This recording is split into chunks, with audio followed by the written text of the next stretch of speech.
we certainly appreciate the media being here this afternoon on Friday afternoon.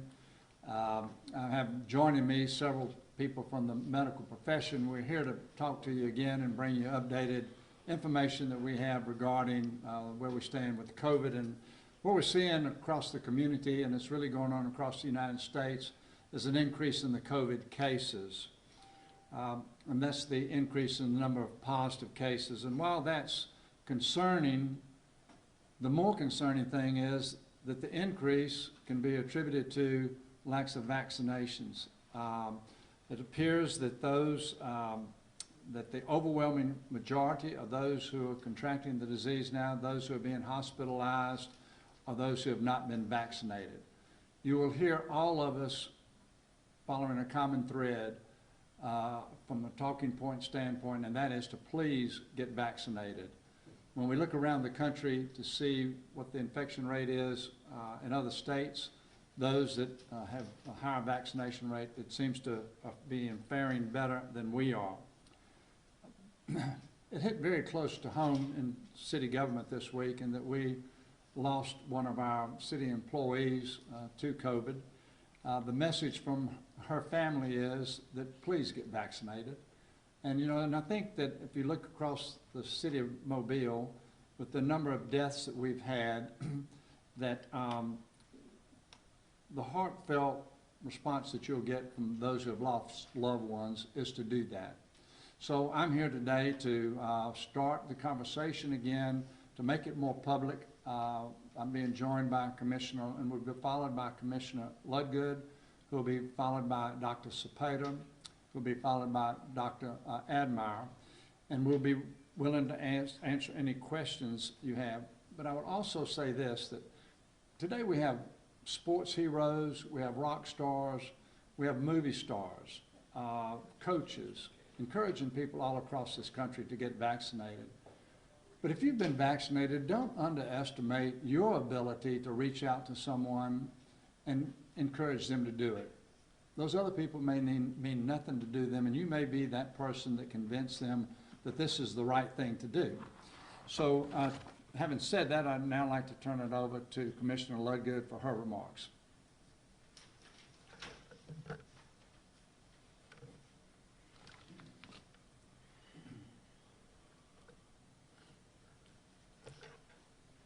I find it unfortunate and frustrating and disheartening that once again we find ourselves gathering to sound the alarm about the resurgence of COVID-19 cases, and to remind people that the one way to decrease the likelihood of severe illness and death is to get vaccinated.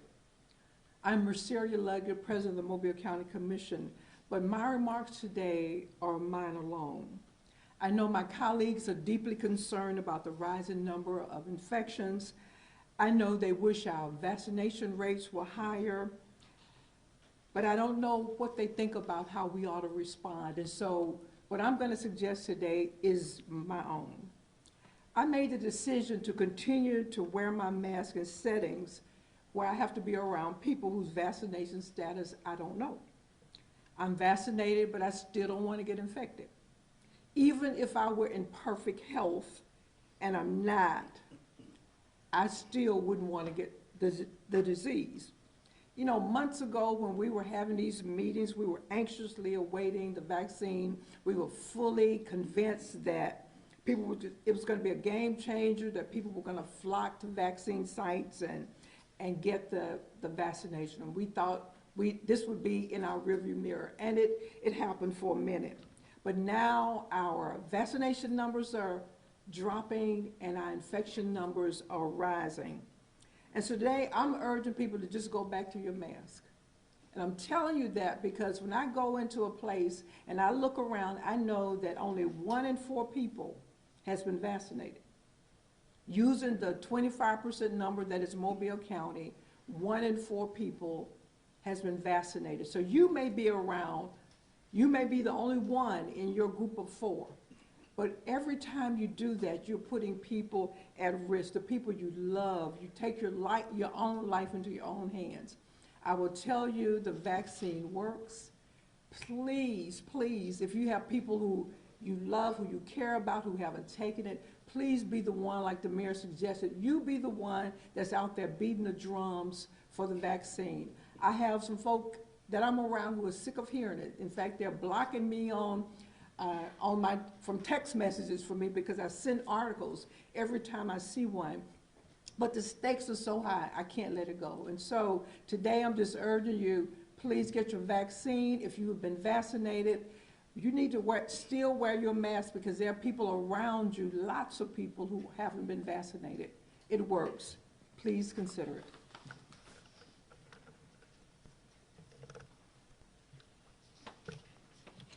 Good afternoon. Thank you, everyone. I'm Dr. Laura Cepeda. I'm the Chief Medical Officer for the Mobile County Health Department. Thank you, Mayor and Mercier, for your comments. Just want to give a brief update on where we stand in the county as of now. Right now, there are about 1 in 3 Mobilians that are fully vaccinated against COVID-19. And the weekly number of infections is going up and the weekly number of vaccinations is going down. So we're kind of going in the wrong direction of where we want to be. The number of COVID cases for the week ending July 10th was more than twice the number for the week before that. It was 471 versus 233. And this week, unfortunately, we're on track to exceed that number as well. And the group that's having the most infections is the 18 to 29 group, and that has about a 1 in 4 that are vaccinated for COVID. And in the group above that, about 1 in 3 and 30 to 49 are vaccinated. In terms of hospitalizations, those are going up as well. And in the last month, there's been almost a 400% increase in hospitalizations. We're still nowhere near where we were at the highest point in the pandemic, but to go from 15 to more than triple that in a month is very significant. And if this continues, obviously we're in trouble. The good news, though, is that along with the cases, the vast majority of folks being hospitalized have not been vaccinated. So the way out of this is the vaccine. It's very effective, and it is very available. It's very safe, and I think we have a couple folks coming up that are going to say where else you can get it, but you can get it at the health department. We still have it available. And school is starting back. CDC put out their guidelines for kids going back to school, and you can get your regular immunizations for school and your COVID vaccine. So there are recommendations for kids starting back to wear masks if they're not vaccinated. But if they're fully vaccinated, then the mask recommendation is not there. I know Merceria feels that it's not where she wants to be, but the beauty of it is that anybody can wear their mask if that makes them more comfortable. But again, with the kids going back, we still have time just barely to squeak in under for most of the schools in Mobile County to get that 3-week for the Pfizer 12 and up. So I want to encourage everybody who can to get their kids vaccinated before we go back to school. We're seeing a lot of outbreaks that have been associated with, with camps and with kids that are together in groups. So we do still have time before kids go back to school, because again, almost the vast majority of these are unvaccinated. I think that's my main message for now, and I'll pass it on to Dr. Admire. We can get into some of the details in a bit. Thank you, Dr. Cepeda. Hi, I'm Dr. Bill Admire. I'm the Vice President and Chief Medical Officer at Infirmary Health System in Mobile Infirmary. I want to say that the pandemic is still alive globally, and we've noticed 47 out of 50 states there's been an increase in the number of COVID cases and hospitalizations. I've talked to all the 4 chief medical officers here in Mobile, at Providence, Spring Hill, USA, and Mobile Infirmary myself. We have all had an increase in number of hospitalizations in the last week. So not to be an alarmist, but to let you know that we have to keep our guard up. We must still practice good hygiene, social distancing, masking, and the best form of prevention is vaccination. If you can go to any of the hospitals or clinics that you know, at the infirmary. You can look at myihchart.org and schedule a visit. It's a free vaccination. I want to also say that do not delay any medical treatment. If you're sick, any type of illness, and you have elective surgery, or you need to go to the emergency department or any of the clinics, they're all open in all the 4 hospitals and the clinics around town. Do not delay your care. We did this a year ago. Everybody just bunkered down and didn't do anything, and that was not good. We're not looking to close down the community. We're not looking to close down the businesses or the hospitals or clinics. We're going to keep working. We're just going to use common sense. The vaccine, like I said, is the best form, and there's different types. You take the one that's most available. That's it. I wouldn't say one more than the other. And as a doctor, I've seen firsthand what COVID-19 does, and it's devastating to patients and their families. So let's just keep our guard up, work together, be diligent, do not get alarmed. We're going to be fine. We're going to get through this. And I agree with the predecessors, Mayor Stimson, President of the Council, and Dr. Cepeda, what they have said. Thank you. Thank you. You can go to the City of Mobile's website to find out all the vaccination sites as we know them, but as Dr. Admire said, I'm sure that you go through the Mobile County Health Department. There's probably information on your website. It's on the Infirmary website. There are lots of sources of information. USA Health, I'm sure they've got it also, where you can know where to go get a vaccination. I can remember that when we started getting vaccinations, a friend of mine who's a pulmonologist actually in Montgomery, but seen a lot of cases all across the country, been on national news several times, being interviewed, and he said privately, he said, we're going to be COVID-free by the July 4th. He was so excited because the projection was that with the vaccinations that were going to be available, the early rate of people being vaccinated, you could see where this thing was just going to take off, and that we were going to reach some kind of 50 to 60, +% vaccination rate, so that we would be more resilient than what's happened. I don't believe anybody predicted that we would have as low a vaccination rate as what we do. And you say, well, and you read and you can hear that, Alabama is at kind of the bottom end of the list on our vaccination rate. Earlier this week, I was with a couple of governors and other mayors from around the country. Somebody asked the governor of Vermont what their vaccination rate, percent vaccinations did they have in Vermont. And he said 99.5% of the people over 60 had been vaccinated, and it was some unbelievably high number. I probably stated it wrong, but in maybe the 80% number of people across that state. Obviously, that state is smaller, but if you look at the states that have not been impacted by the increase in COVID cases, Vermont is one of them. And so, if you put 2 and 2 together, everybody that spoke to you today was encouraging the vaccinations.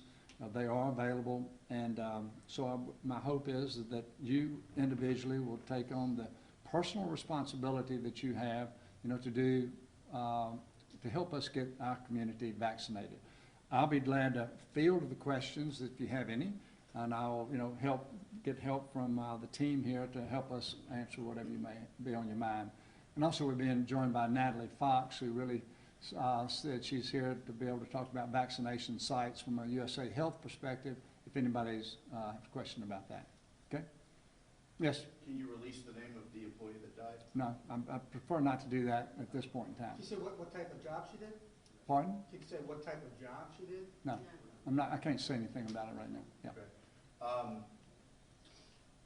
Is there the Delta variant, Yes. there some, with the Delta variant, is there does it work around natural immunity? Is it truly a fact of it's really best if you get vaccinated and not rely on natural immunity, specifically with the Delta variant? Tom, Bill, you want to do it?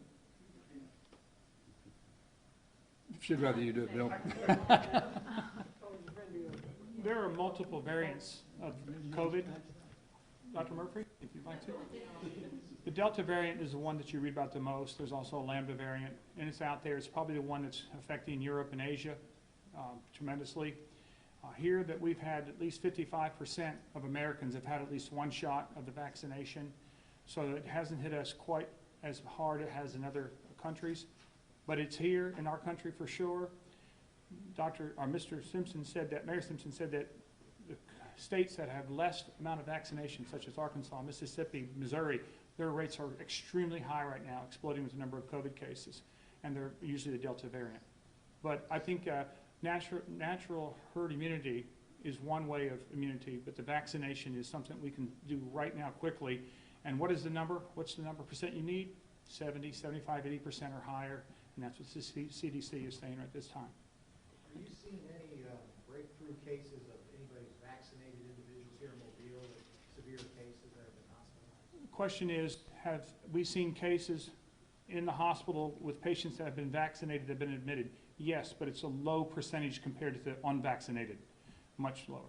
Remember when the vaccine came out and the studies were done, phase 1, 2, and 3 trials, it said that there was a 95% efficacy with the Pfizer and 94% with Moderna. So that kind of correlates what we're seeing now in the hospital with the ratio of unvaccinated versus vaccinated patients. Much, much safer to be vaccinated. And as a follow-up on that, for those people who have had the breakthrough infections, I mean, are they patients who are tending to skew older or people with underlying health conditions, or is everyone who's been vaccinated more or less at an equal risk of contracting it despite that?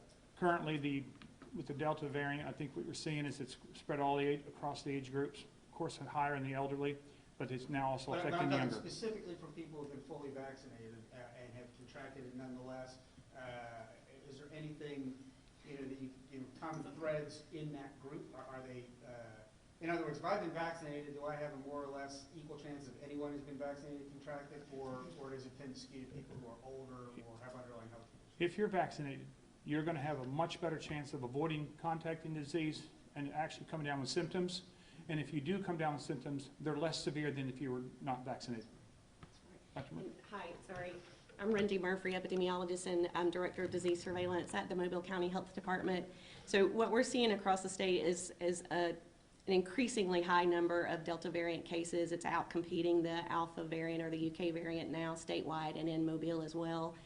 With the breakthrough infections, yes, they happen in people of all ages and all backgrounds of, all different states of health, but most of the the hospitalizations and deaths in breakthrough cases are in people who have very severe, underlying health conditions, or they're immunocompromised, so they may not have mounted a proper immune response when they did get vaccinated. I think you've all seen the statistic that came out of the state health department that 96% of the 500 or so deaths that have occurred since April 1st were in unvaccinated individuals. And more than 500 people who have died, only 20 of them were vaccinated. So it speaks to what everyone is saying, that if you are fully vaccinated and you happen to get COVID, you're much less likely to have severe complications and death during that illness. And have you looked into what causes people to have breakthrough infections? In other words, is it simply bad luck, or are those people that are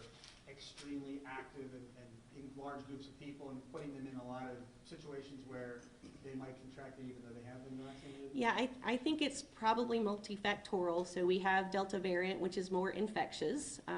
We have many fewer people vaccinated here, so it's much easier to go person to person in Mobile, where you don't have that interruption in the chain of transmission. Yeah, and there doesn't seem to be any influence by the type of vaccine that you got, which I think is really important. Nationally, there are some, a lot of national leaders and scientists looking really closely at that. So it doesn't appear that it's associated with one vaccine or another, or one lot number or another, or who vaccinated you, that sort of thing. It sort of runs all over the gamut.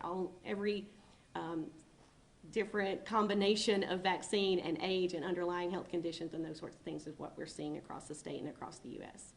Do we have any idea when vaccines will be available to kids under 12? So there are some early trials going on, but there's not enough information out of those trials to even think that they might be going to application at FDA anytime soon. I think it probably will be winter is what we're hearing nationally before that happens. Do you have? That's correct. Okay. Are we seeing children being hospitalized here in Mobile with COVID? Yes, we have people of all ages and race and ethnicity and health status getting COVID, being hospitalized with COVID. Do y'all have more concerns since school is going to be starting soon? I know we kind of touched on that a moment ago, but with those that are eligible, those children, what are you kind of saying to those parents and those kids? Yeah, so the guidance from CDC is clear. If you're fully vaccinated, go to school, return to your normal behaviors pre-pandemic. Consider an extra layer of protection, as Commissioner Lugdid has suggested, if you're older, have underlying medical conditions, if you're indoors in an area where you don't know the vaccine status of everyone, right? So you can layer to protect yourself in an area like Mobile when we have such low vaccination coverage. But CDC has said that indoor masks for children who are too young to be vaccinated, or for teens and staff who are unvaccinated, they should still wear masks when they're in the indoor setting at schools. Is that concerning for y'all, though, since these cases are increasing and, it doesn't seem like a lot more people are planning on getting the vaccine? Yeah, I think that, most of us in public health or in Mobile and Alabama are concerned with the lack of uptake with the vaccine. It's a little frustrating when we're all, been working tirelessly the last year trying to keep the systems from getting overwhelmed, waiting on a vaccine, and now here it is, and we still we're hitting what's probably our fourth spike. And so we're all tired, and we wish people would get vaccinated. So yeah, there is a high level of concern. So we just need people to protect if you don't want to protect the Mobile herd, protect your tribe, protect your family, your church, get vaccinated. Spring Hill Medical Center this week reimposed restrictions on visitation. I'm wondering if the other hospitals are considering that, and then also to the health leaders and the mayor, any discussion of reimposing a general mask requirement. Sure, that's a great question. I spoke with Dr. Liston Jones, the CMO for Spring Hill, yesterday regarding their visitor policy. And the overabundance of precaution, they have done that since they had a quick spike in a few days. I also talked to Dr. Michael Chang at USA and Dr. Iqbal from Providence, and they are right now watching closely in conjunction with Dr. Jones, myself at the Infirmary, and Board of Health, and we'll follow suit together. We're having a scheduled meeting for all the CMOs and Board of Health next week to discuss this matter, and we'll convene sooner if need be. And in the second part of that question, I want to state that if a local mask ordinance would be good. The president wants to speak. The county has not that has not been considered by the county. Typically, what we've done is follow the guidance of the state health officer and the governor. I don't have any reason to believe that we'll do anything other than that. But that's, I think, would be the official county's position. Will there be City will frequent, be the same. yeah, will there be frequent updates on the unified command for a while? We have press conferences often from the health department, but now that we're seeing the slide, is there be a need for more public? So, earlier this week when we started understanding what had happened with the increase in cases, we realized that we needed to respond and get the word out as quickly as we could. That's why we called the conference for this afternoon. We will continue to monitor it, and depending on what we see, we will determine how frequently we give updates. But at this time, we have not set that we will be meeting or having a press conference every Friday or every Tuesday. But I can assure you we've got our hand on the pulse, and we will make sure the community understands where we are as we see changes. And is there any consideration about restructuring public awareness on this? I know from the state, maybe that's a better question for, but here locally, we've had coaches, you said we've had coaches, politicians, nothing really seems to be moving the ball much. Do we need to bring folks who've been victimized of COVID to talk about their horrible stories? So, Smoking. John, I would say that everything is on the table as far as those kind of conversations. If there's some kind of creative idea of something that can be done, I know that it will be discussed, because at the end of the day, we feel that responsibility to try things, even if they may not work, but let's try something new to see if it hits that hot button that gets more people vaccinated. Yes, I don't know. Again, President will speak. The only thing I would add is I want to reiterate something the mayor said earlier, and that was about us just being one-on-one. For some people, a lot of the reasons I'm hearing from people about why they've not been vaccinated is based on absolutely just wrong information. I was told by one person that, well, he was actually a 17-year-old, and his parent was gonna take him to get a vaccine, and someone at some point told him that teenagers die when they get the vaccine. And he really believes that in his heart of hearts, and I don't know how many other people out there doing it because they have wrong information. They're listening to the wrong news sources. So if you are a person that someone trusts in helping them make medical decisions, use the strength of that relationship to try to encourage the people that you encounter to please get vaccinated. Time for one more question. Hearing none, thank y'all very much for being here. Thank you. That was quick.